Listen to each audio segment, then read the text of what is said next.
Okay મિત્રો, chapter number 6 continue કરીએ છીએ આપણે. હવે એક બહુ જ મહત્ત્વનો ક્વેશ્ચન છે, ધ્યાન રાખજો. કાર્ય ઉર્જા પ્રમેય સમજાવો. કાર્ય અને ઉર્જા વચ્ચેનો સંબંધ છે, એને કાર્ય ઉર્જા પ્રમેય કહેવાય છે, વર્ક એનર્જી થિયરમ. તો સૌથી પહેલાં સુરેખ ગતિ માટે કરીએ, પછી દ્વિપરિમાણ માટે કરીએ છીએ. તો સુરેખ ગતિ હોય જેમાં પ્રારંભિક વેગ v0થી ગતિની શરૂઆત કરતો કોઈ પદાર્થ હોય, એનો અચળ પ્રવેગ a હોય અને t સમયે ધારો કે v વેગ પ્રાપ્ત કરે અને x જેટલું સ્થાનાંતર કરે, તો આપણે ગતિના સમીકરણો કરેલા એ પ્રમાણે v² - v0² = 2ax થાય.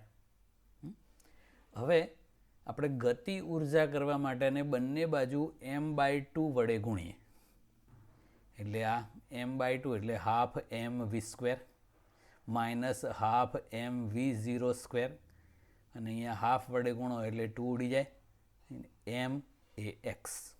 ઓકે, હવે આ v અંતિમ વેગ છે, એટલે આ હાફ mv² ને અંતિમ ગતિ ઉર્જા કહેવાય છે, k ફાઇનલ. v0 પ્રારંભિક વેગ છે, એટલે આ ki એટલે ઇનિશિયલ એટલે પ્રારંભિક ગતિ ઉર્જા છે. ma એટલે ન્યૂટનના ગતિના બીજા નિયમ પ્રમાણે f થાય ઇન્ટુ x. ઓકે, તો આ અંતિમ ગતિ ઉર્જા માઇનસ પ્રારંભિક ગતિ ઉર્જા એટલે ગતિ ઉર્જામાં થતો ફેરફાર, અને આ બળ ગુણ્યા સ્થાનાંતર એટલે કાર્ય. તો આ કાર્ય ઉર્જા પ્રમેય મળી ગયું.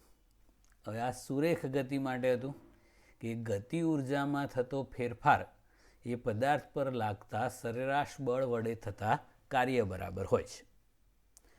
ત્રિપારિમાણિક ગતિ હોય કે દ્વિપારિમાણિક ગતિ હોય તો આ બધું સદિશ સ્વરૂપે લેવું પડે.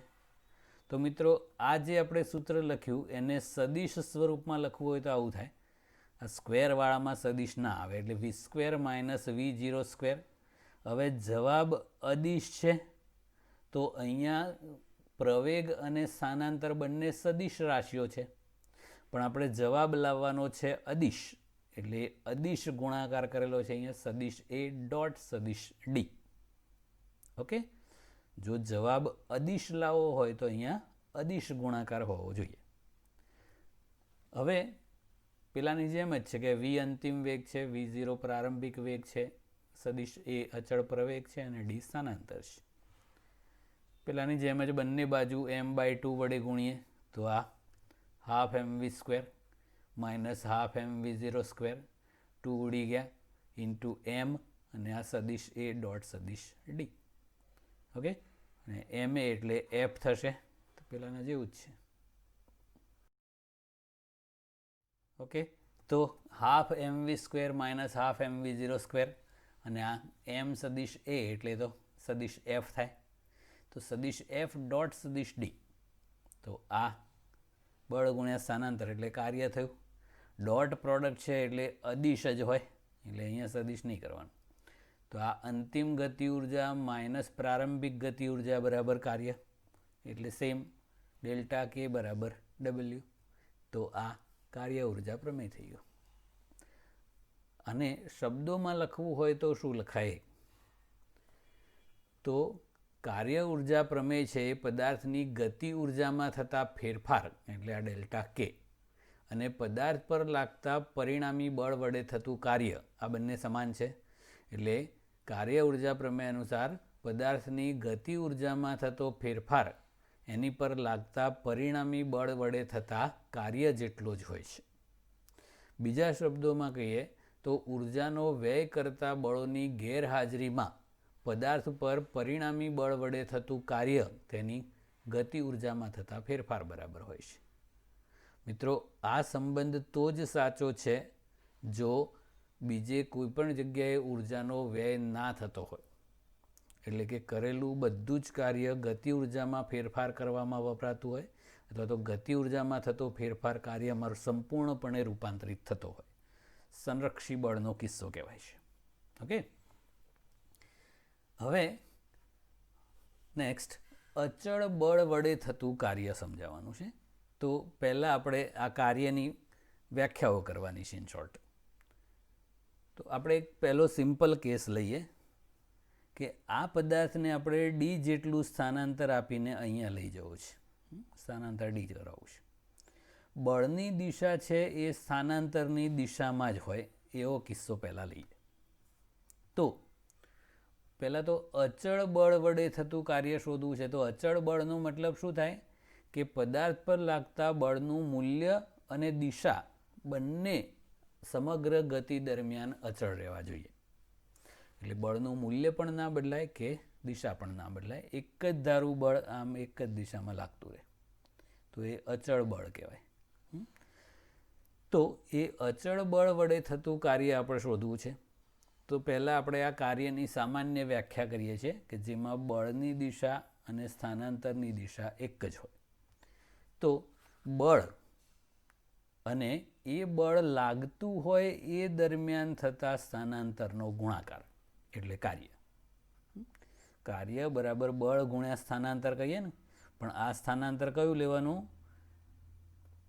બળ લાગતું હોય એ દરમિયાનનું સ્થાનાંતર લેવાનું. પછી એ પદાર્થ બળ લાગવાનું બંધ થઈ જાય પછી રગડતો જાય એ આપણે ધ્યાનમાં નહીં લેવાનું. જ્યાં સુધી એ બળ લાગતું હોય એ દરમિયાન થતું સ્થાનાંતર ધ્યાનમાં લેવાનું છે. ઓકે, તો આ કાર્યની સામાન્ય વ્યાખ્યા છે, બળ ગુણ્યા બળ લાગતું હોય એ દરમિયાન થતું સ્થાનાંતર. હવે આપણે કાર્યની સચોટ વ્યાખ્યા કરવાની છે, એટલે વ્યાપક વ્યાખ્યા એકચ્યુઅલી, કે આ બળ છે એ સ્થાનાંતરની દિશામાં જ લાગતું હોય એવું નહીં, ગમે તેમાં આમ જેમ ઈચ્છા થાય એમ લગાડો. તો શું થશે? તો જે દિશામાં સ્થાનાંતર થતું હોય એ જ દિશામાં બળ પણ લાગે એવું હંમેશા જરૂરી નથી. એવા અલગ અલગ કિસ્સાઓ આપણે જોઈશું કે જેમાં બળ અને સ્થાનાંતર એક જ દિશામાં ના હોય. તો અલગ દિશામાં હોય તો શું? એ આ કાર્યની સચોટ એટલે કે તો આપણે એવો કિસ્સો લેવાનો છે કે જેમાં બળની દિશા અને સ્થાનાંતરની દિશા અલગ અલગ છે. તો સ્થાનાંતર અને બળ એકબીજા સાથે ધારો કે થીટા ખૂણો બનાવે એ રીતે બળ લાગે છે.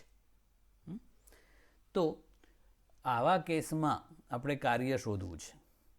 તો એ બળના બે ઘટકો વિચારાય. એક ઘટક સ્થાનાંતરની દિશામાં હોય, એ આ ખૂણાની પાસેની બાજુવાળો ઘટક થયો એફ કોસ થીટા, અને બીજો એને લંબ ઘટક આમ બનાવાય, એ સામેવાળો ઘટક થાય એફ સાઇન થીટા. તો કાર્યની વ્યાખ્યા કરવી હોય તો પહેલાંમાં કાર્ય બરાબર બળ ગુણ્યા સ્થાનાંતર કરતા હતા. તો અહીંયા બળ ગુણ્યા સ્થાનાંતરનો બળની દિશાનો ઘટક લેવો પડે. આપણે આકૃતિ પ્રમાણે કરીએ તો આવું થાય છે કે સ્થાનાંતર આપણે આખું લીધું, તો બળ આખું નથી લીધું, બળનો સ્થાનાંતરની દિશાનો ઘટક એફ કોસ થીટા જ ધ્યાનમાં લેવાનો. તો અહીંયા બળનો સ્થાનાંતરની દિશાનો ઘટક ગુણ્યા એ ઘટકની દિશામાં થતું સ્થાનાંતર છે. ટૂંકમાં અહીંયા કાર્ય કરવામાં પૂરેપૂરું જેટલું બળ આપણે લગાડ્યું એ બધું ભાગ ભજવતું નથી. એનો કોસ થીટા ઘટક છે એ જ સ્થાનાંતર કરાવવા માટે ઉપયોગી છે. ઓકે, એટલે સમક્ષિતિજ દિશામાં આપણે સ્થાનાંતર લીધું છે તો બળનો સમક્ષિતિજ ઘટક જ કાર્ય કરવા માટે જવાબદાર હોય. પેલો જે લંબ ઘટક એફ સાઇન થીટા છે એ ધ્યાનમાં નહીં લેવાનું. એટલે સ્થાનાંતર કરાવવા માટે બધું બળ અહીંયા જવાબદાર નથી. પહેલા કેસમાં લીધું હતું એમાં બળની દિશા અને સ્થાનાંતરની દિશા એક જ હતી, તો પૂરેપૂરું બળ સ્થાનાંતર માટે ભાગ ભજવતું હતું. જ્યારે આમાં બળનો સ્થાનાંતરની દિશાનો જે ઘટક છે એફ કોસ થીટા એ જ કાર્ય કરવા માટે જવાબદાર છે.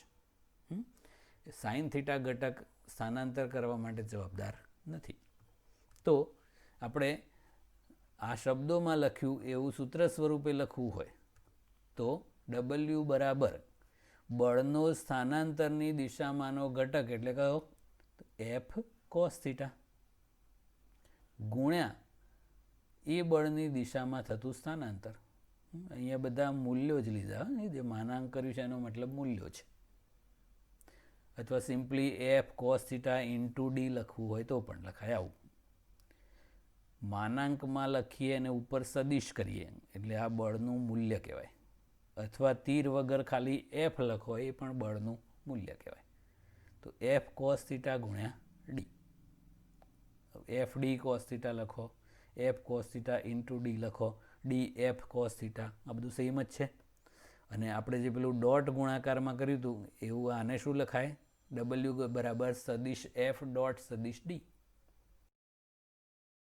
તો મિત્રો એફ ડી કોસ થીટા એને આપણે સદિશો સ્વરૂપે લખવું હોય તો ડબલ્યુ બરાબર સદિશ એફ ડોટ સદિશ ડી લખાય, બે સદિશોનો અદિશ ગુણાકાર સ્વરૂપે. તો મિત્રો ડોટ પ્રોડક્ટ જ કેમ લીધું? કારણ કે કાર્ય અદિશ છે, જ્યારે બળ અને સ્થાનાંતર બંને સદિશ છે. તો બળ અને સ્થાનાંતરનો આપણે એવો ગુણાકાર કરવો પડે કે જેનો જવાબ અદિશ આવે, અને એવો ગુણાકાર એટલે અદિશ ગુણાકાર ડોટ પ્રોડક્ટ છે. એટલા માટે ડબલ્યુ બરાબર સદિશ એફ ડોટ સદિશ ડી સ્વરૂપે કરાય છે. ઓકે, હવે અહીંયા બધું પૂરેપૂરું બળ કાર્ય કરવામાં જવાબદાર નથી. માત્ર સ્થાનાંતરની દિશાનો જે ઘટક છે બળનો એફ કોસ થીટા એ એક જ જવાબદાર છે. એટલા માટે એફ કોસ થીટાને કાર્ય કરવા માટે બળની અસરકારકતા કહેવામાં આવે છે. આમાં જે એફ સાઇન થીટા ઘટક જે હતો સ્થાનાંતરને લંબવાળો એ કાર્ય કરવામાં ભાગ ભજવતો નથી.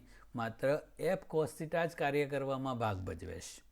એટલે એને કાર્ય કરવા માટે બળની અસરકારકતાનું માપ એટલે એફ કોસ થીટા કહેવાય છે. Okay, next question. કાર્ય ધન ક્યારે મળે, ઋણ ક્યારે મળે અને શૂન્ય ક્યારે મળે એ સમજાવવાનું છે.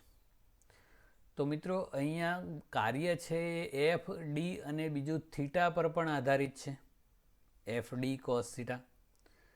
અને કોસ થીટાનું મૂલ્ય ધન, ઋણ અથવા શૂન્ય હોય એ અનુસાર કાર્ય ધન, ઋણ અથવા શૂન્ય હોય છે.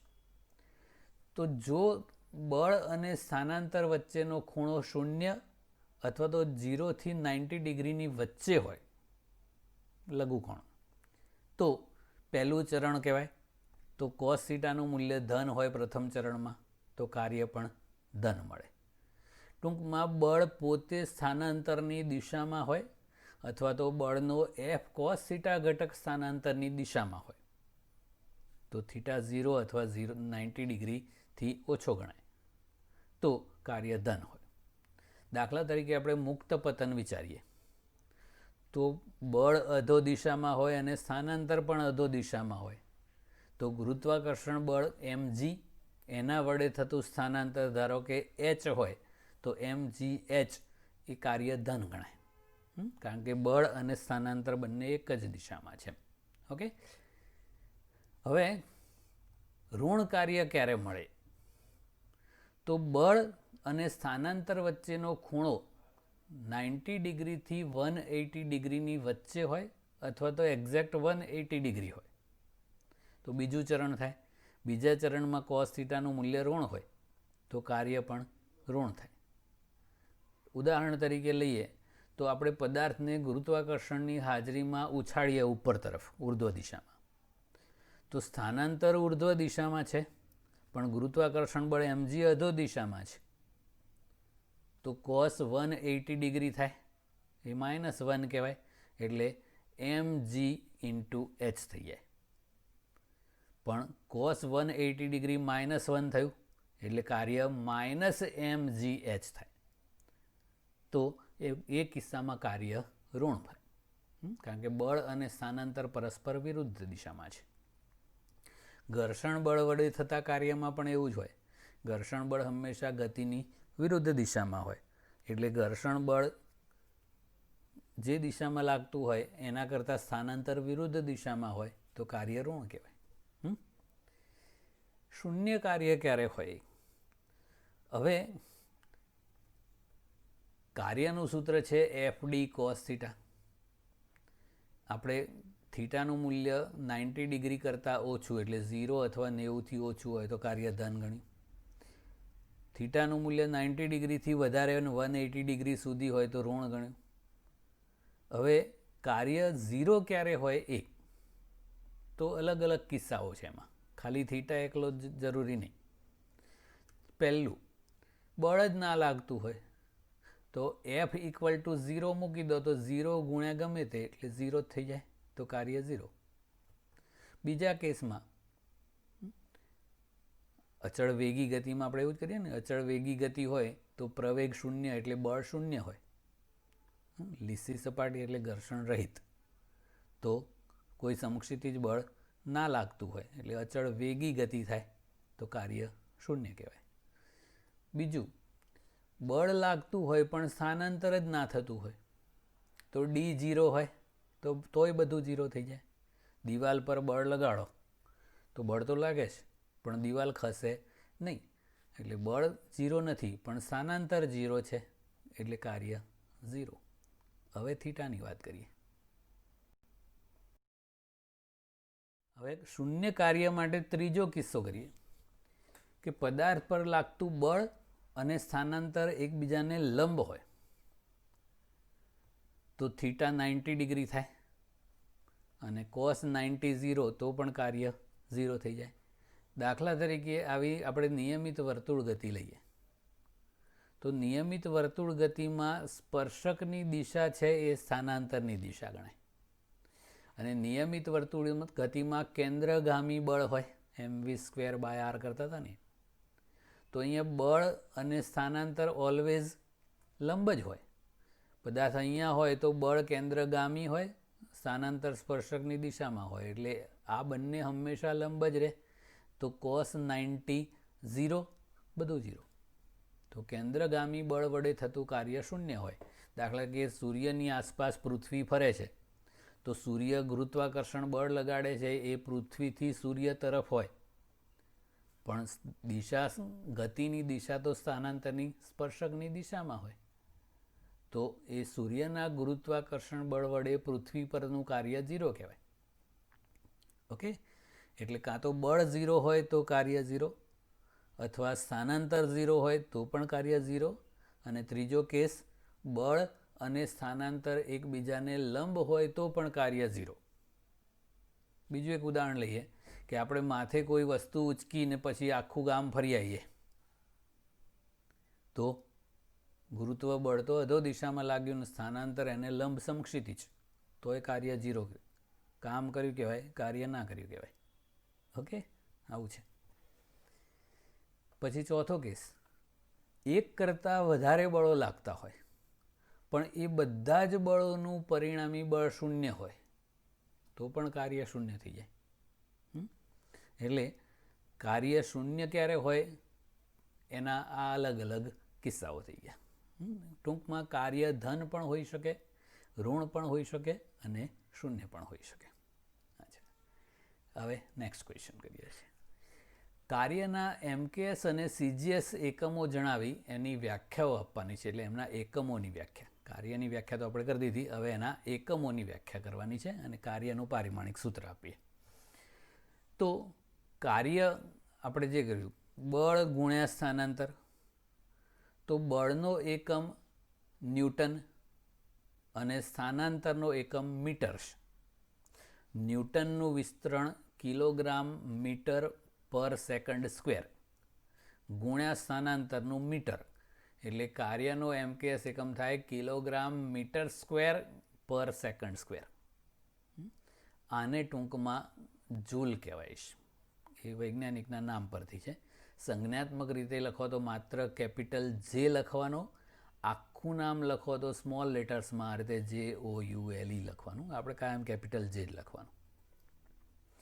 તો 1 જૂલ કાર્ય એટલે કેટલું એવું કરવું છે આપણે. તો W બરાબર FD cos થીટા છે. F 1 ન્યૂટન લઈએ, સ્થાનાંતર D 1 મીટર લઈએ અને બળની દિશામાં સ્થાનાંતર લો એટલે θ 0 એટલે cos 0 1 થાય. તો W 1 જૂલ કહેવાય. 1 ન્યૂટન બળની અસર હેઠળ બળની દિશામાં કણનું સ્થાનાંતર 1 મીટર થાય તો એ થયેલ કાર્યને 1 જૂલ કાર્ય કહેવાય. ઓકે, 1 જૂલ એટલે બળ ગુણ્યા સ્થાનાંતર પરથી એકમ ન્યૂટન ઇન્ટુ મીટર કહેવાય. અને આ રીતે પણ લખાય કિલોગ્રામ મીટર સ્ક્વેર પર સેકન્ડ સ્ક્વેર. એનો CGS એકમ છે અર્ગ.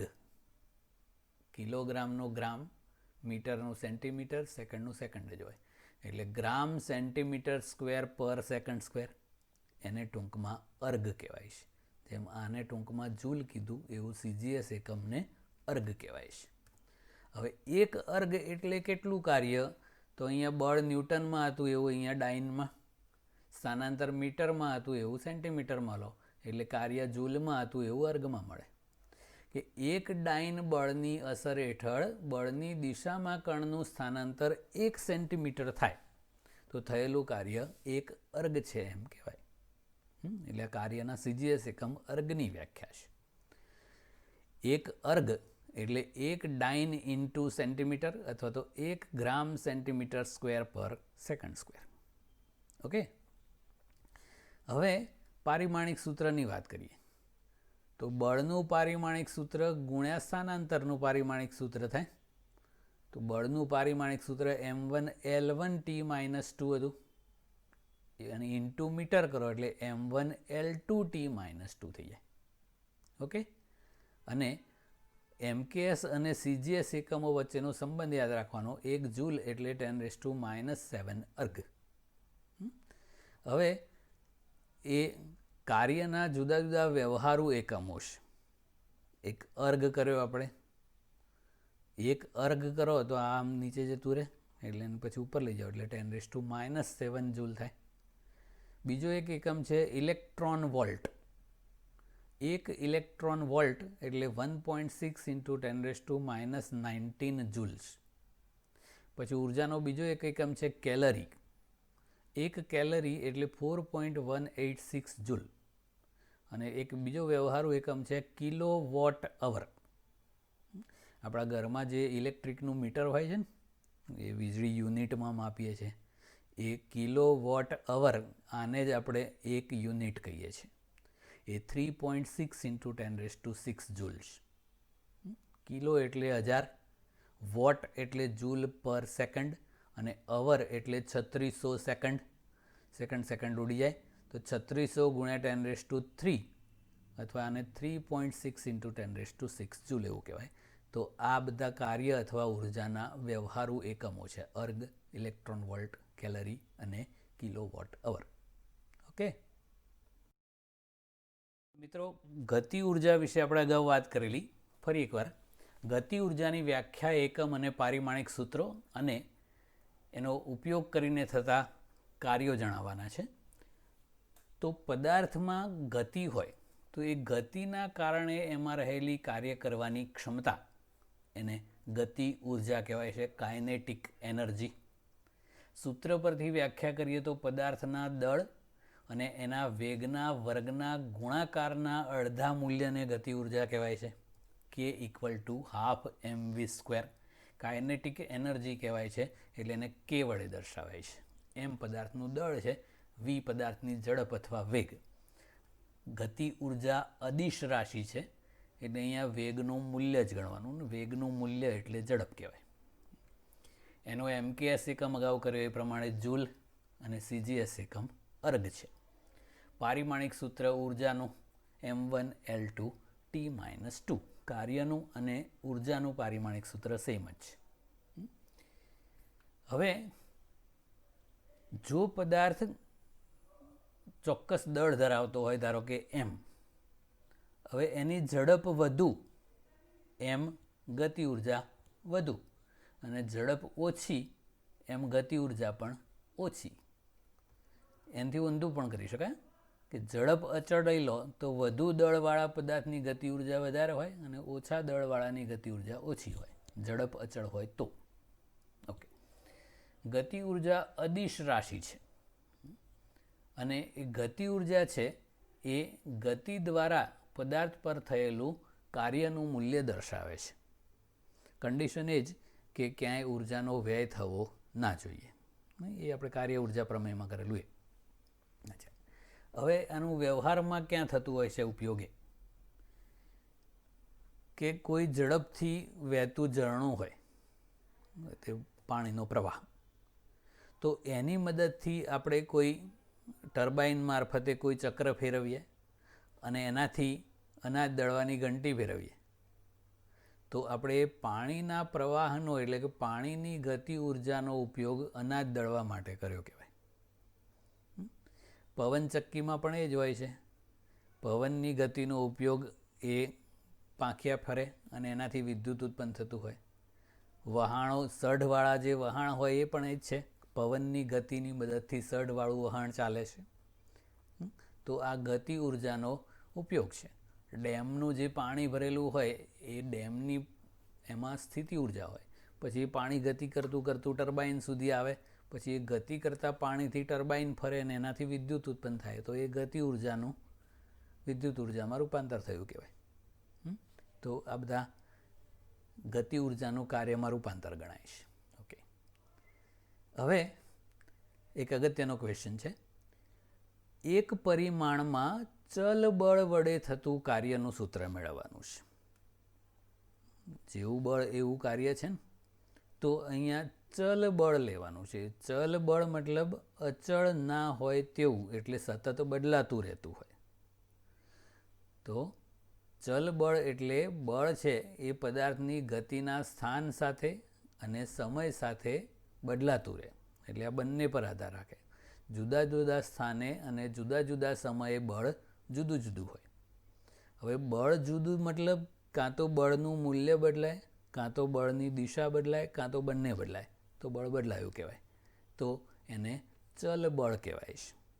તો એ ચલ બળ વડે થતું કાર્ય શોધવા માટે આપણે બળના સ્થાનાંતર વિરુદ્ધ આલેખ સમજવાનો છે. જુદા જુદા સ્થાને જુદું જુદું બળ લાગતું હોય એવું. જોઈએ. તો મિત્રો, આપણે ચલ બળ વડે થતું કાર્ય શોધવું છે. તો કોઈ ગતિ છે, ધારો કે પદાર્થ XI થી XF સુધી જાય છે, ઇનિશિયલથી ફાઇનલ એટલે પ્રારંભિકથી અંતિમ. તો એનું જે બળ છે એ સ્થાનાંતર સાથે સતત બદલાતું રહેશે. આ જે આલેખ બતાવેલો છે એ પદાર્થ આમ જાય છે એવું નથી. પદાર્થ તો સીધો જ જાય છે. પણ જ્યારે પદાર્થ XI સ્થાને હોય ત્યારે આટલું બળ છે, અહીંયા હોય ત્યારે આટલું બળ છે, અહીંયા હોય ત્યારે આટલું બળ છે. એટલે જુદા જુદા સ્થાને બળ જુદું જુદું છે, એટલે એને ચલ બળ કહેવાય. તો બળ બદલાતું રહેતું હોય તો કાર્ય પણ બદલાતું રહે ને. તો કુલ કાર્ય શોધવા માટે આપણે શું કરીશું? તો આપણે આખું સ્થાનાંતર ધ્યાનમાં નહીં લેવાનું. આખું સ્થાનાંતર અંતિમ માઇનસ પ્રારંભિક પ્રમાણે XF માઇનસ XI થાય. પણ બળ તો બદલાય કરે છે, એટલે બળ ગુણ્યા ટોટલ સ્થાનાંતર ના કરી શકાય. તો એના માટે શું કરવાનું? તો આપણે આવું એકદમ નાનકડું સ્થાનાંતર ડેલ્ટા એક્સ વિચારીએ. એ ડેલ્ટા એક્સ એટલું બધું નાનું લેવાનું કે જેથી એ દરમિયાન બળ અચળ રહે. ધારો કે FX જેટલું બળ છે. તો આ FX અચળ બળ ગુણ્યા સૂક્ષ્મ સ્થાનાંતર ડેલ્ટા એક્સ. તો બળ ગુણ્યા સ્થાનાંતર એટલે તો કાર્ય થયું. અને આપણે આ જે પર્પલ કલરની પટ્ટી વિચારી, તો આટલું બળ FX છે, એ આ પટ્ટીની લંબાઈ, અને સ્થાનાંતર ડેલ્ટા એક્સ છે એ પટ્ટીની પહોળાઈ. તો લંબાઈ ગુણ્યા પહોળાઈ એટલે તો ક્ષેત્રફળ થાય. તો આ જે પર્પલ પટ્ટી છે એનું ક્ષેત્રફળ ડેલ્ટા એ થયું. અને વ્યાખ્યા પ્રમાણે એ બળ ગુણ્યા સ્થાનાંતર એટલે કાર્ય પણ કહેવાય. પણ એ ડેલ્ટા એક્સ જેટલા સૂક્ષ્મ સ્થાનાંતર દરમિયાનનું સૂક્ષ્મ કાર્ય કહેવાય. તો આ તો નાનકડું ડેલ્ટા એક્સ સ્થાનાંતર દરમિયાનનું કાર્ય મળ્યું. આપણે છેક પદાર્થ XI થી XF સુધી જાય એ દરમિયાનનું કુલ કાર્ય શોધવું હોય તો શું કરવાનું? તો આ આલેખને આ જેમ આપણે એક પટ્ટી વિચારીને આવી એવી પટલી અસંખ્ય પટ્ટીઓમાં વિભાજિત કરી દેવાનું. એ દરેક પટ્ટી એટલી નાની લેવાની કે જેથી એ સૂક્ષ્મ સ્થાનાંતર દરમિયાન બળ અચળ રહે. તો આ રીતે આપણને સૂક્ષ્મ કાર્યો મળે. અહીંયા થાય ને બળ અલગ અલગ થશે. આ Fx1 ગુણ્યા ડેલ્ટા x1, પછી બીજી પટ્ટીનું ક્ષેત્રફળ કરો એ વખતે બળ બદલાઈ ગયું હોય Fx2 ઇન્ટુ ડેલ્ટા x2, પછી Fx3 ઇન્ટુ ડેલ્ટા x3. આવું છે કે અહીંયા સુધી કરવાનું. પછી એ બધાનો સરવાળો કરવાનો. તો એ બધા નાના નાના કાર્યોનો સરવાળો કરો છેક xi થી xf સુધી. તો આ જે મળે એ સમગ્ર ગતિ દરમિયાનનું કુલ કાર્ય કહેવાય. પદાર્થ xi થી xf સુધી સ્થાનાંતર કરે એ દરમિયાનનું કુલ કાર્ય. અને ક્ષેત્રફળની રીતે કહીએ તો શું થશે? તો એ બધી પટ્ટીઓનો ક્ષેત્રફળોનો સરવાળો કહેવાય. મતલબ કે એ જે fx વિરુદ્ધ xનો આલેખ છે, આ રેડ લાઈન, એ આલેખ વડે સ્થાનાંતર અક્ષ સાથે આંતરાતું કુલ ક્ષેત્રફળ, એટલે કુલ કાર્ય. આલેખ વડે સ્થાનાંતર અક્ષ સાથે આંતરાતું કુલ ક્ષેત્રફળ એટલે થતું કુલ કાર્ય. હવે જો આ પટ્ટીઓ બહુ જ નાની નાની લઈએ, પટલી, તો આ સ્થાનાંતર ડેલ્ટા એક્સ બહુ જ નાનું થાય. તો આ જે સરવાળો છે એ બહુ જ નાના નાના ભાગોનો લો, ડેલ્ટા એક્સ ટેન્સ ટુ 0. તો આ સરવાળો છેવટે સંકલનમાં પરિણમે. મોટા ભાગોનો સરવાળો કરવો હોય તો સિગ્માથી કરાય, એવું અતિ સૂક્ષ્મનો સરવાળો કરવો હોય તો સંકલન કહેવાય. તો આ રીતે લખાઈશ. W બરાબર limit delta T tense two 0, આ સરવાળો. અને આને ટૂંકમાં કહેવાય છે W બરાબર ઇન્ટિગ્રેશન xi થી xf fx dx. તો આ સંકલન દ્વારા આપણને કુલ કાર્ય મળે. એ સંકલન ક્યાંથી ક્યાં લેવાનું? પ્રારંભિક સ્થાનથી અંતિમ સ્થાન વચ્ચે. તો આપણને આ રીતે સંકલન દ્વારા કુલ કાર્ય મળી જાય છે. તો આ ચલ બળ વડે થતું કાર્ય કહેવાય. ચલ બળને ચલિત બળ પણ કહેવાય છે, વેરિયેબલ ફોર્સ. જો આ અચળ હોય તો એને બહાર કાઢી શકાય. આ અચળ નથી એટલે સંકલનની અંદર જ રાખવાનું છે ને. આ fx લખવાનું કારણ શું છે? કે એ બળ છે એ x પર એટલે કે સ્થાન પર આધારિત છે.